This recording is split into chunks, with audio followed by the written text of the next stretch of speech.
Welcome to China Horse Business, the one and only podcast focusing on the booming horse market in China.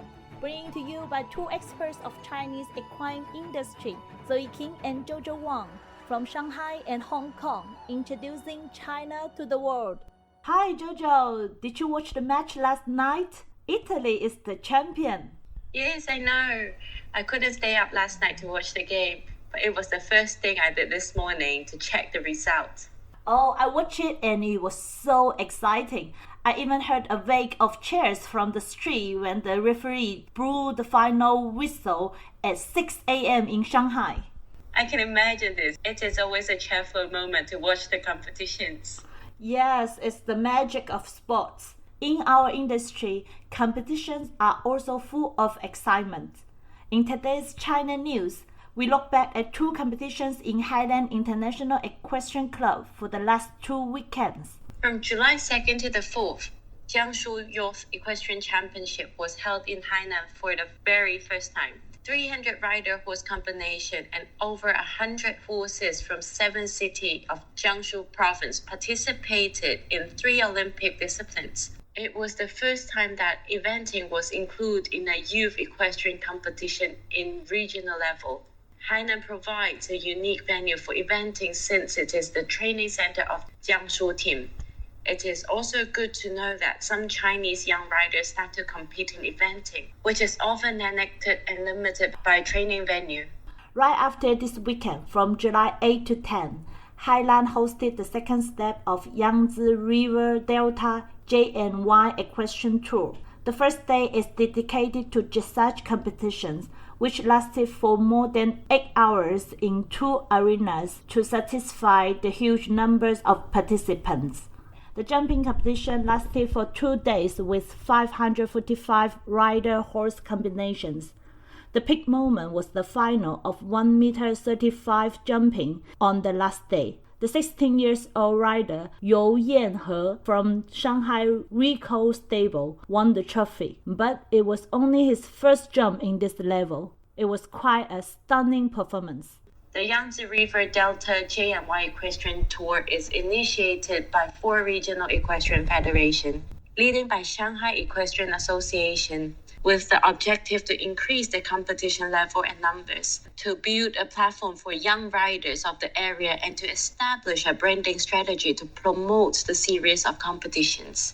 The first step was held in Shanghai Chunjing Equestrian Club in April. More than 500 combinations of rider and horse had participated in 3 days dressage and jumping competitions. By the way, you can find the introduction of Shanghai Chunjing Equestrian Club in episode 1 of China Horse Business Season 1.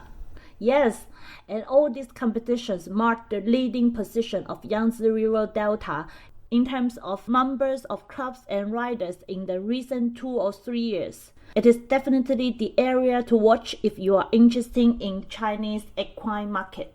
Zoe, you're based in Shanghai and right in the center of the emerging movement. You're the most suitable observer for the development. We will definitely keep our listeners informed with the latest updates in this podcast and through China Horse Business Live, the monthly webinar connecting international stakeholders to Chinese decision makers. Guys, if you're interested in doing business with China, our business pass will be the best tool for you. You can check out on our website www.wonder-host.com/podcast or write to us on contact@wonder-host.com. It is all about connection in doing business with China. Despite the pandemic, Chinese equestrian market continues to grow. It is the place to be. To name another equestrian club in China, we will introduce Changshan Shishang International Equestrian Club for our China Club session. The club is founded by a former Changshan radio host, Mrs. Zhang Ban, a dressage rider. It is located near to the Changshan Airport, around 1.5 hour drive distance from the city center. More than 3 million euro have been invested in the project, covering 7,300 square meter surface, including 5,000 square meter training area, with over 1,000 members and 60 horses in the stable. Besides, more than 80% of the horses were imported from overseas. The club is also using the Get-Up system from France and organized frequently summer camps in France before the pandemic. It is probably the biggest equestrian club for the moment being in Changshan City, Hunan Province. But an equestrian club should be more than a place to ride. It is also about taking good care of horses. In today's China Story session, we interviewed a young female veterinarian, Jody Dong. Let's see how she would answer our classic 7 questions. For the first one, her name and profession. Jody's Chinese name is Dong Wenchao. She's a freelance veterinarian based in Beijing. She's also helping Cavalor to promote their horse feed in China. When and how Jody got involved in equine industry and became a vet? By the way, female veterinarians are still minority in our industry here in China. Jody told us that she grew up with a strong interest in medical science at a young age. She studied veterinarian at the Agriculture University of East North China and graduated in 2012. Since then, she stepped into the equine industry. And for the next question, why is horse special for you? What's her answer? She said the horses are like her soulmates. Horses are honest and brave. They can be very dedicated to show competitions. What's her most memorable horsey moment? She's touched when she cried with her arms around the horse's neck. Her horse will just stay there for her, and it's the huge comfort and healing moment. And who is her idol? Jody said she doesn't have an idol. However, every professional in the equine industry deserves her respect. And what she will recommend us as a must-have item in stable? Oh, she said it's a rubber curry comb. First of all, grooming the horse helps to identify skin problem and injury on the horses. Secondly, it is an excellent way to help the horse to relax their muscle and fascia. For the last question, what's your goal in the next 5 years? Jody determined to become a better vet in the future. Oh, I'm sure she will be because I met her in every occasion when there is a professional training. She is such a good learner. We will introduce more Chinese professionals like Jody in our podcast.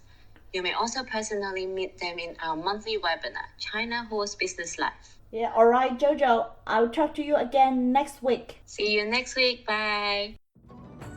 This podcast is co-hosted by Zoe King and Jojo Wang, powered by Wonder Horse, a business solution provider focusing on Chinese equine market and a bespoke equine community in China. In addition to this weekly podcast, we launch a monthly webinar called China Horse Business Life. The objective is to connect international stakeholders with Chinese decision makers. 4 to 5 speakers will introduce their activity, products, surveys, and any other topics related to the equine industry within 10 minutes in English. This webinar is open to all Chinese audience, especially targeting equestrian clubs owner, professionals, rider, officials, and suppliers. This is a perfect opportunity for you to introduce your brand, products, and services to real Chinese audience and interact with them. You may find your partner, distributor, or clients in these webinars. If you are interested in making a speech in the webinar, please subscribe to our annual package, Business Pass, which will allow you to speak once per semester in the webinar, along with many other premium benefits. A lower cost annual package, Connect Pass, is also available with some useful benefits. Please check them out on our website, www.wonder-horse.com/podcast, and in the show note of this podcast. Thank you for listening to our podcast. You can subscribe it on Apple Podcasts, Spotify, and any podcast channel by searching the name of our program, China Horse Business. We are also looking forward to meeting you in China Horse Business Live, a monthly webinar connecting international stakeholders with Chinese decision makers. Please feel free to leave us a comment and recommend our program to your friends and colleagues. Spare the world and stay tuned.